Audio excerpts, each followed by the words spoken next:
Michigan Soccer Network, man! DCFC! Woo! And your Detroit City Football Club. The sights, the sounds of historic Keyworth Stadium. There's nothing quite like it. Each week, Jonathan Turner and Neil Rule will break down the most recent Detroit City FC USL Championship match, taking a look at the Eastern Conference standings, looking ahead to their upcoming match, and much more. Watch the Detroit City FC recap show each week on the Michigan Soccer Network.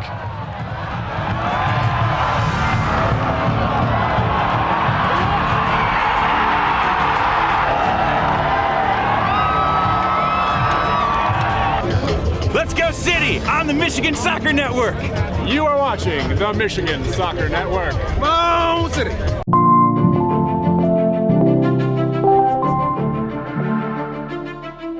So an unorthodox week number 6 here of the Detroit City FC recap show. Jonathan Turner, Neil Rule, and we're doing via Zoom. Neil, I got to go to Cabo for a trip, so a little different look and feel this week. But we're going to get things rolling and get this show off the road. Look at you, man. I got to go to Cabo. So we gotta do it over Zoom. No, man, happy to be here as always. Yeah, for sure. I mean, hey, obviously, you can't win them all, right? It's that we talked about that here throughout the last couple of weeks. Ultimately, I mean, obviously you want to win them all, but you can't. Hey, the City went into Pittsburgh and they fell 2-0 here on Saturday. No, and you're exactly right. And we kind of foreshadowed this, I think, a little bit on last week's episode. And really to anybody that I talked to, when I talked to Danny Dicchio in the weekly media availability going into the match, I brought that up to him. I said, Danny, look, we know, I know, pretty much everybody knows what you're walking into right there, because you and I discussed this last week, like the Pittsburgh Riverhounds and where they were. That was not the Pittsburgh Riverhounds that we were accustomed to. And you knew it was a matter of time before they got it together. And it really opened our eyes when they smashed Phoenix Rising the week before. You knew exactly what you were going to be walking into there at Highmark Stadium. And they showed it. Like they played like a desperate team, because that's what they were. And yes, I know it's early in the season and all of that, but still at the same time, they're one of the storied franchises, and Bob Lilly's a great coach, and they had a little extra out there for you, I think is the best way to put that. And they showed it, and they played very, very well. And Detroit City didn't have an answer for them. And I think you put it best. I mean, you're not going 35-0 or whatever. You're not going to do it. And chances are, when you lose points, you're going to lose them on the road. It was really the perfect storm. And given the situation, I heard a longtime broadcaster say this one time about seasons, and this USL Championship season is a long one, man. It goes from St. Patrick's Day to almost Halloween, and it's not who you play, it's when you play them. And the teams that got to play Pittsburgh the first month of the season, they caught a bit of a break, because that is not the Pittsburgh Riverhound side that we saw on Saturday night. And we all knew it, and they acted accordingly. And I think it's something you said too. When you're having some success early in the season, you're winning a bunch of games and going on a nice 5-game winning streak. You can learn things from that for sure. And we've seen a lot of things that are good coming out of Detroit City, but getting a loss at this point in the season against the Pittsburgh Riverhounds team that's starting to kind of come together is a good learning opportunity for this team as they start to move forward in the rest of the season. No, and look, man, I mean, to give it a baseball analogy, you don't have your fastball every single night. I mean, you don't. Did they play well? I think to a man they would say, no, we did not play well. That's just my best guess. I mean, defensively, they were kind of able to hold down the fort a little bit. It was a little bit deceiving just in terms of where I thought the totality of that match. They were okay defensively. They weren't great. Certainly that first goal was tough. The penalty call, and look, man, like, referees have a hard job. They do. And I get to say this stuff with the benefit of super slow motion, multiple angle replays, and all of that. It was tough. It was a tough call. It was a tough call. Let's just say it like that. I'll err on the side of caution there.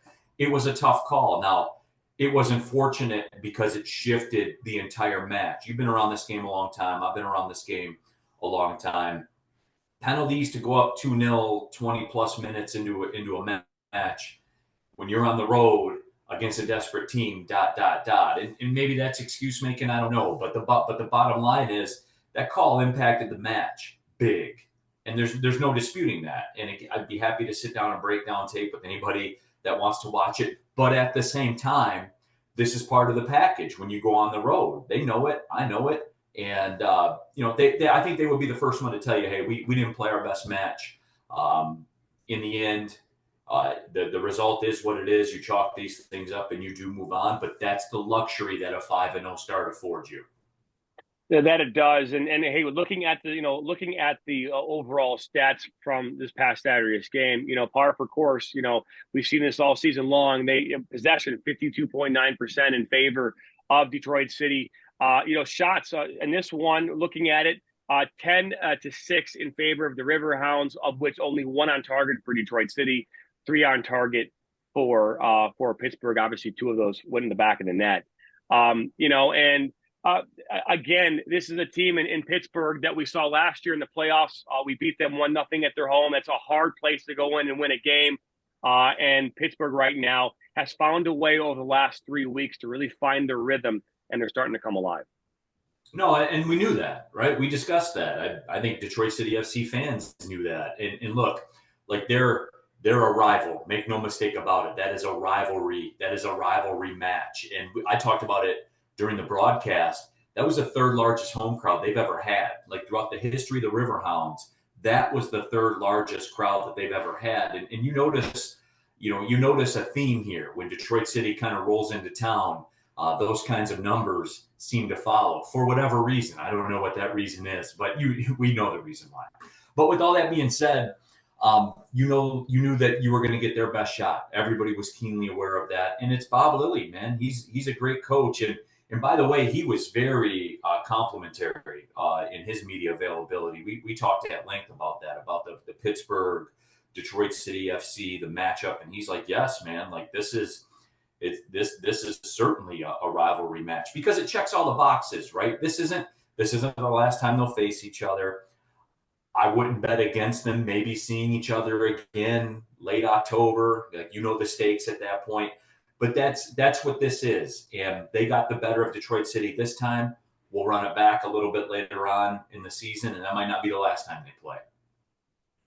No question. And we take a look now at the Eastern Conference standings. The Charleston Battery sitting atop right now with 21 points. They're 6-0-3, undefeated still in the Eastern Conference. Louisville City right below them in second. They've played 7 games. They're 6-1, had that 1 loss. And then right there at 15 points, Detroit City sitting in third. Pittsburgh Riverhounds have made a move, right? They were, I think we saw them last week in that 10 spot. They're now up to 7. They've got 8 points with 2 wins, 3 losses, and 2 ties. Yeah, and breaking news, water is wet, because that's what Pittsburgh was going to do in Charleston, as well. They have matches in hand, so you know that dynamic with soccer standings in a long season. So you know the dynamic of how it works, and Lou City's in mid-season form early on in the season. We know the players and we know the game, to kind of quote Taylor Swift right there. So it's it's one of those things. These are the names that you're going to see bobbing and weaving, ebbing and flowing throughout a very, very long season. Detroit City FC, as we said, they've afforded themselves a luxury where they have a pretty big gap between them and kind of like the lower end of the playoff table right now. So the show goes on, and the show goes on this week, and we'll talk about that Loudoun United matchup coming up in just a little bit. But that becomes a big match because, again, I know it's May, or it'll be May when that match kicks off.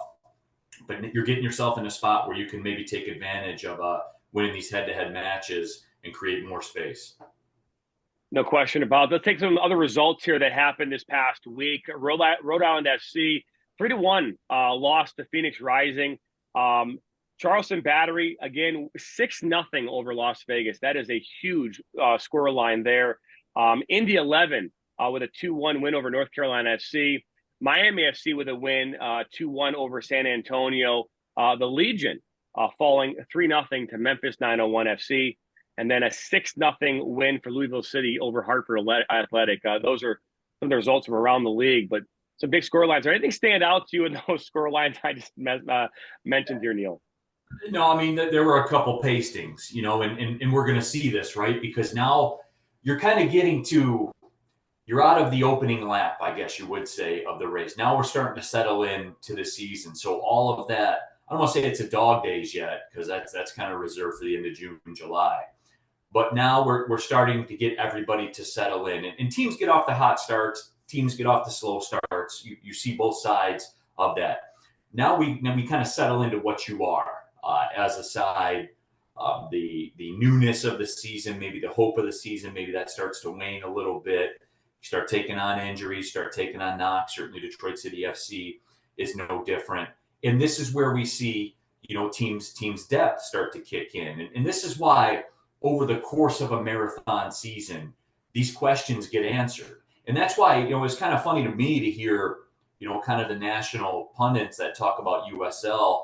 They were calling into question like Detroit City FC's depth and things like that. And look, they say that, and then they'll point to that and say, see what happened, but maybe missing a little bit of context with the match and everything like that. That's a little bit deeper discussion. We'll get into that later. But the moral of the story is this. This is where you see a roster start to take over in the USL. And that'll kind of be the thing as we bounce back and forth through May and June and start to push into July. That'll kind of be the thing that plays itself out. No question about that. Looking at the overall power rankings now in the USL, Charleston Battery sitting at number 1, Sacramento Republic sitting at that number 2 spot. Those both are holds from last week. Louisville City up 1 from 4 to 3. Tampa Bay is up 2 spots from 6 to 4. Orange County SC is up 4 spots from last week, 9 to 5. Pittsburgh is up 13 spots. 7 spots from 13 to 6, and Detroit City is down 4 spots from last week, and they were 3 to number 7. So the top 7 power ranked teams right now in the USL Championship. Yeah, I've never been a big power ranking guys because they already keep track of this. It's called the table. Yeah, I know. You media people, Jonathan. No, I'm just kidding, man. I get it. It's fun. It gets clicks and everything like that. But that's the nature of power rankings. There's always an imminent overreaction. I said this last week. The over-under on me saying this for the rest of the year is probably about 10.5, I would guess. But you're never as good as your best win. You're never as bad as your worst loss. You're kind of somewhere in the middle of that. And I know power rankings like to manipulate that and have fun with numbers. I'm just not a big power rankings guy because I'm looking at the table right now. And oh yeah, Charleston, Blue City, Tampa, Sacramento, Orange County. Yes, Detroit City is in that mix. They're all good sides. That they are. We look at the overall goal leader right now in the USL Championship. Nicholas Markinich has 11 goals in this season so far. That in itself, that's a ton of goals he's scoring this early into a season. No, and I called his matches early on in his career as well. I didn't know that. I have to say, I have to apologize. I wasn't completely familiar with your game to Nick, but he could score goals. When I called him earlier on, certainly back in the League One days, he could score goals. I didn't know he could do it at this dynamic of a level. How much of this is him developing as a player? I'm sure that's probably a good deal of it. How much of this is like a good run of form? He's in a good situation. Maybe the wind's at his back right now a little bit. 11 goals, though, that is pretty absurd. I'm not going to lie. No question. Wilson Harris has 7. And then Maxi Rodriguez coming in 11th right now in the USL with 3 goals of his own. And those are the leading goal scorers right now in the league. We got to look ahead here, what's happening here this upcoming weekend. And it's a rematch from earlier this season. Detroit City is heading to Leesburg, Virginia, Segra Field to place as they take on Loudoun United. No, they absolutely do. And that's a match. Look, on paper, you expect to go there and get a win. I'm not saying it's going to be pretty. I'm not going to say it's going to be a Picasso. But this is life on the road in the USL. You have a shot right here. And it goes back to what I was just talking about a few minutes ago. You have an opportunity to really hurt Loudoun United in terms of your DCFC and Loudoun United's relationship in the standing. You could really put them in a world of hurt as far as that goes, because this is the time right now where you worry about yourself and what's going on. You want to stack your points, and this is an opportunity for them to get 3 on the road. Because look, let's be honest, teams in the USL, and I talked about this early on because I got a chance to call Loudoun United the loss at Detroit City that they had. I called a win that they had over North Carolina FC in a home match earlier this year. They're not the Loudoun, it's not an auto 3 points. Let's just come clean. All right. It's not an auto 3 points like it used to be. And, it's one of those things where however you do it, and I know people like to get caught up in methodology and stuff like that. There are no ugly road wins. Period. End of story. No matter how you do it, 1-0, 4-3, it doesn't matter. You get your 3 points on the road and keep it pushing. That it does. And right now, Loudoun United is trying to find their identity, right? They are a team that has won a couple games, but they just haven't been able to find a way to consistently pull it together. And hopefully they don't find that way this weekend either. But hey, again, Detroit City has had their number of recent. Not that matters. We've talked about that in the past, Neil. But hey, Detroit City has been to go in there, take care of business, and get 3 points. No, and then they have. And Detroit City FC has been a pretty good road team throughout their stint in USL Championship, which is why they've been to the playoffs all the time, because you have to be a good team on the road to get to the playoffs. And Loudoun United, they're improved. I mean, I don't want that to go unmentioned. We've talked about it before. They are improved. They still have had moments in matches, and we saw it at Detroit City FC. A bad turnover, they get punished for it. It flips the match. And away Detroit City FC goes. So you got to find a way to force them into that mistake. And, it was one of those things where the home match against North Carolina FC that I called earlier, they made a pretty brutal mistake, but they got away with it because the shot went wide. When they make that mistake, you have to punish them. And that's something that Detroit City FC has done in the past. They did it against them earlier. Those are the moments to look out for. If you're watching this match, which, by the way, I'll be on the call with Ross Davenport, Detroit 50. So make sure you tune in on Saturday night at 7 o'clock on TV, CBS, CBSDetroit.com if you want to stream it in the state of Michigan as well. But that's where you find our broadcast. And it's one of those things exactly, just like I talked about. If they make a mistake, you have to punish them, period, end of story. Other matches coming up here this weekend as well. Memphis 901 is traveling to Tampa Bay. Sorry, Tampa Bay Rowdies are traveling to Memphis 901 for a 4 p.m. kickoff. Charleston Battery, Hartford Athletic, North Carolina FC versus Rhode Island FC, Pittsburgh Riverhounds against Miami FC. That's going to be on Golazo Network. This is also a national broadcast this Saturday night. So any key matchups here that you're seeing this upcoming week that we should keep an eye out for? No, just kind of business as usual. If you're Detroit City FC, and I can do this because I'm in the media, so I can take a look at it and say, assume you get your 3 points, and then just kind of take a look around. Just teams that you're in the chase with that are on the road. You're hoping for a draw or worse. That's the way that it sits. Because I'll tell you this right now, Charleston fans are sitting there. They're going to tune into that Loudoun United Detroit City match, and they're going to hope that City trips up. And Tampa fans are going to do the same thing. And this is the dance that we do from now until almost Halloween, where, when high quality teams go on the road, it's hard to win road matches, man. I don't care who you are. It's hard to win road matches in the USL Championship. So whenever you have your road match like Detroit City, you take care of it, then you just kind of root for chaos on the other side. Yeah, no question about that. So, hey, we have one more game that's happening next Tuesday night. Houston Dynamo and Detroit City FC in the U.S. Open Cup round number 3, I believe it is. So what can we expect from that game as we get ready to wrap this show up? I mean, the answer to that, right? It's for Detroit City. This is big. This is huge. It would be a huge chance. I mean, think about that narrative. You go into Houston, you beat the defending U.S. Open Cup champions in the Houston Dynamo. It'll be interesting to see the roster that the Houston Dynamo put out there, because I guarantee you this: the Houston Dynamo, Detroit City FC has their attention. Make no mistake about it. Now, it's tough for DCFC because you're playing a road match here on a Saturday.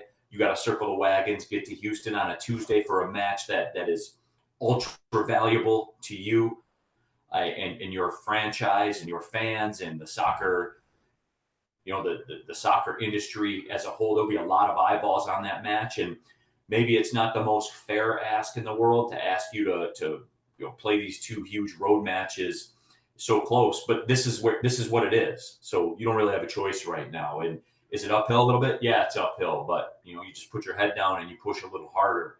And I am really, really intrigued to sit down and watch this one. I can't wait for it. Very cool. Well, that is a week six in a 20 minutes again, Neil. We're doing this pretty quick, very efficient. I know we were in the Zoom call here today, but maybe back in our studio as normal next week. But week 6 is a wrap, and we'll be back here next week for a whole new recap show of the Loudoun United. Maybe have a chance to talk a little bit about what's going on with the U.S. Open Cup match as well. But that's a wrap here once again, Neil. Absolutely, Jonathan. Look, have a good time in Cabo. Don't drink the worm. You know how it goes. That I do. I will come back. Hopefully not burned. That's the plan. So, but either way, Neil, man, thank you very much. It was a pleasure as always. We'll be back here next week for more on the DCFC Recap Show. Absolutely, my friend. Thanks for the time.